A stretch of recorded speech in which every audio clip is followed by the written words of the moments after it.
Hello friends, आप सभी का स्वागत है हमारे यूट्यूब चैनल विजार्ड क्लासेस पर।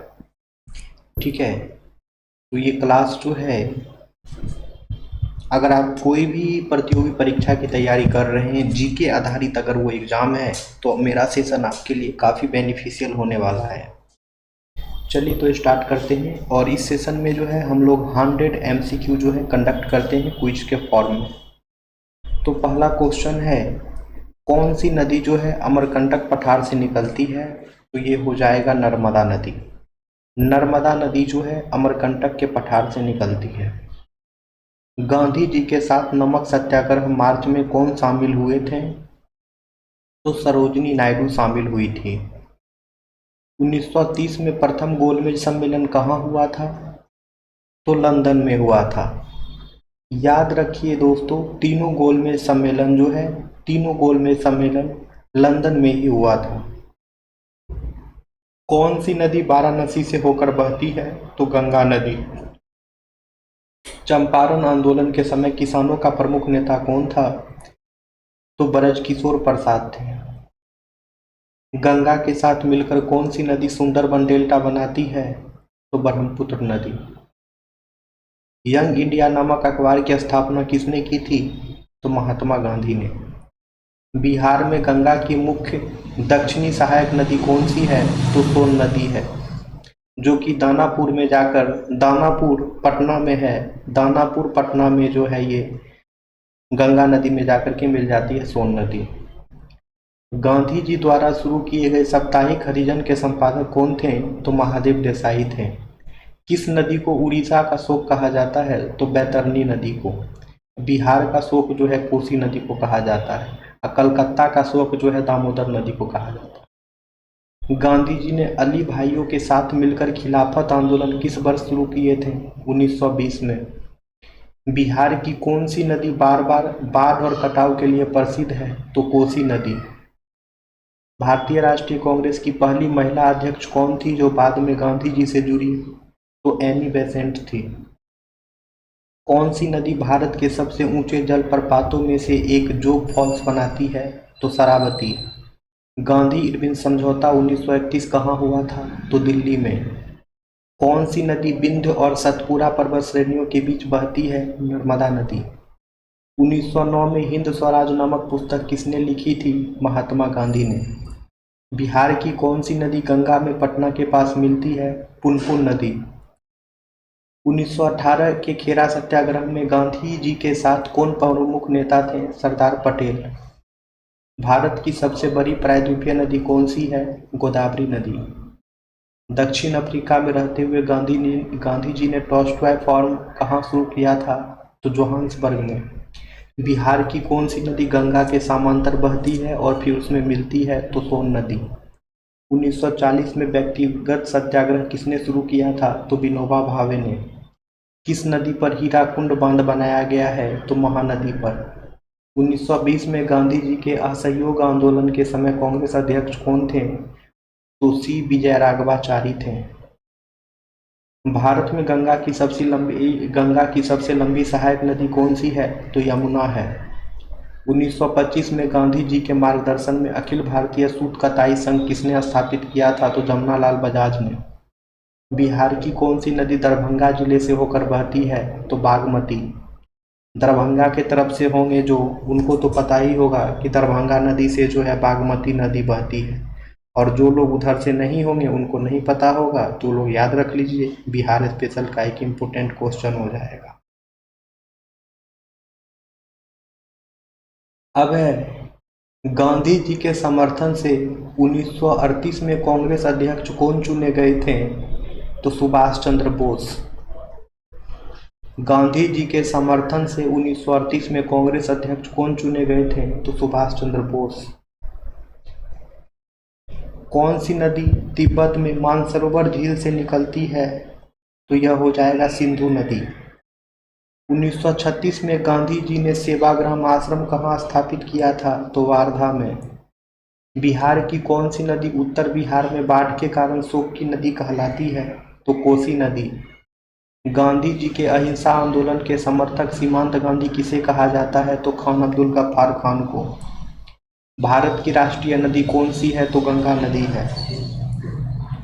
गांधी जी ने करो या मरो का नारा कांग्रेस के किस अधिवेशन में दिया था? तो कांग्रेस के बंबई अधिवेशन 1942 में। कौन सी नदी बिहार और झारखंड की सीमा बनाती है? तो सोन नदी। 1919 में रॉलेट एक्ट पारित हुआ जिसके खिलाफ गांधी जी ने आंदोलन किया। उस समय भारत का वायसराय कौन था? तो लॉर्ड चेम्सफोर्ड था। बिहार की कौन सी नदी नेपाल से निकलकर वाल्मीकि नगर के पास बिहार में प्रवेश करती है? तो ये हो जाएगा गंडक नदी। 1917 में चंपारण सत्याग्रह किसने शुरू किया था? तो महात्मा गांधी ने। गांधी जी ने 1930 में नमक कानून तोड़कर कौन सा आंदोलन शुरू किया था? तो नमक सत्याग्रह या फिर नागरिक अवज्ञा आंदोलन। चंपारण सत्याग्रह के समय चंपारण के किसानों के नेता कौन थे? तो राजकुमार शुक्ल थे। गांधी इरविन समझौते के समय ब्रिटेन का प्रधानमंत्री कौन था? तो रैमसे मैकडोनाल्ड था। चंपारण सत्याग्रह 1917 के समय भारत का वायसराय कौन था? तो लॉर्ड चेम्सफोर्ड था। 1930 में नमक सत्याग्रह दांडी यात्रा किसने शुरू किया था? तो महात्मा गांधी ने। बिहार की कौन सी नदी राजगीर और नालंदा के पास बहती है? तो फल्गु नदी। भारत छोड़ो आंदोलन के समय करो या मरो का नारा किसने दिया? तो महात्मा गांधी ने।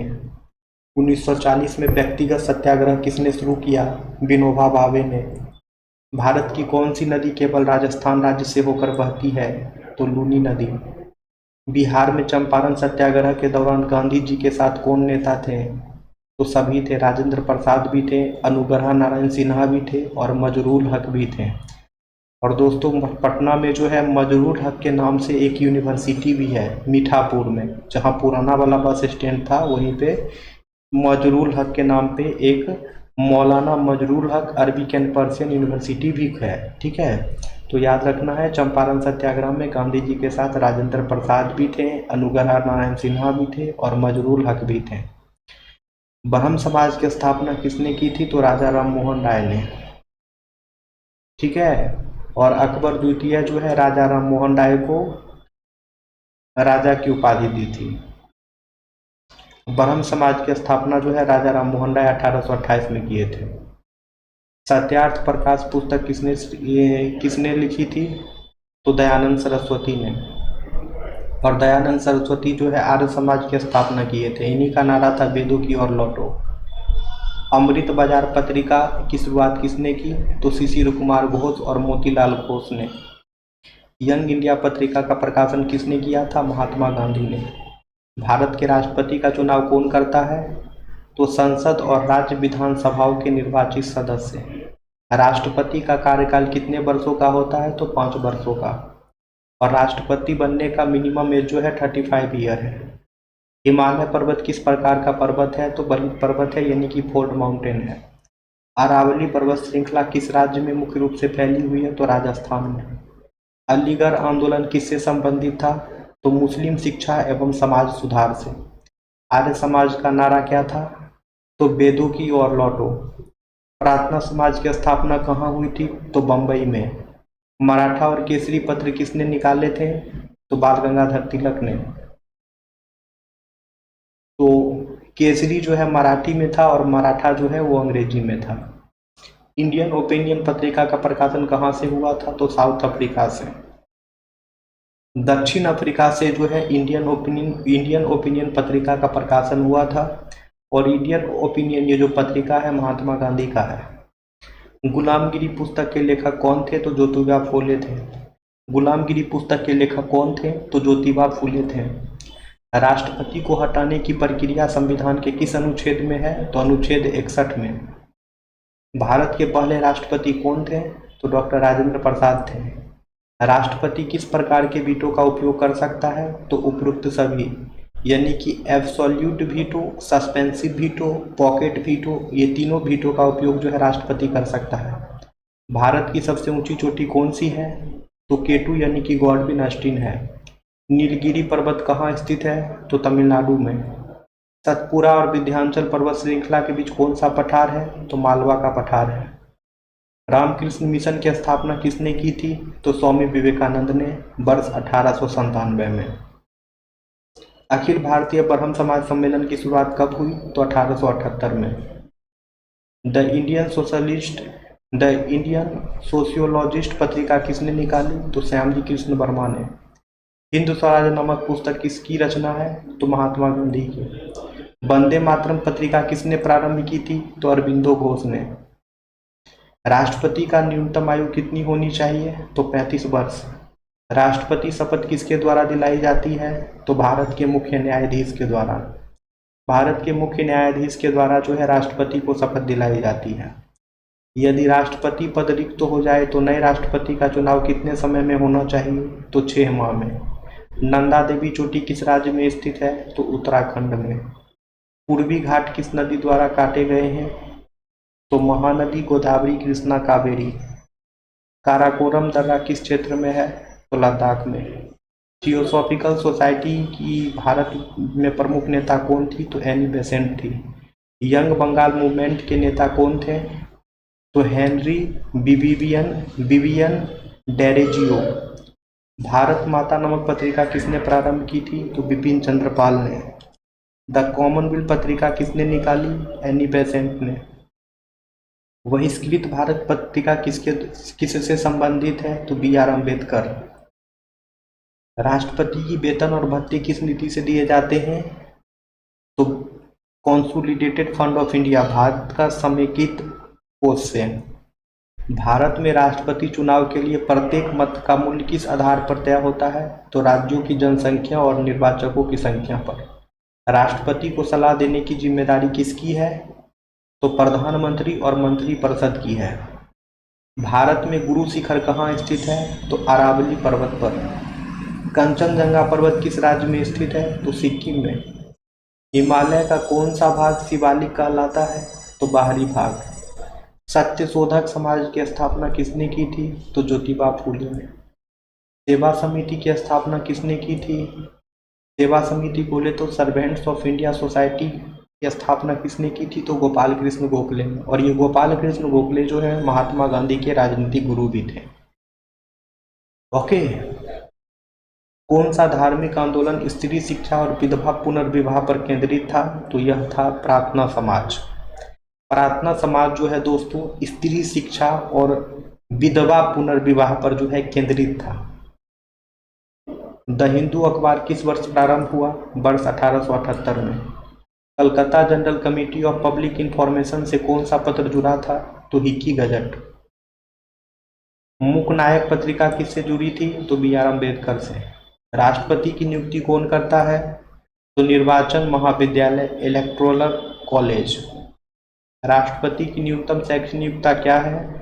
तो कोई नहीं, इनमें से कोई नहीं।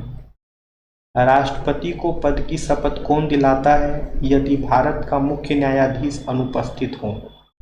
तो इस क्वेश्चन का आप लोग आंसर करेंगे कमेंट सेक्शन में। ये क्वेश्चन आप लोगों का होमवर्क रहा। वीडियो पसंद आए तो लाइक कर देना है दोस्तों। लाइक करने में कोई कंजूसी नहीं करना है। अब हमारी मुलाकात जो है कल की क्लास में होगी। थैंक यू एवरीवन दोस्तों।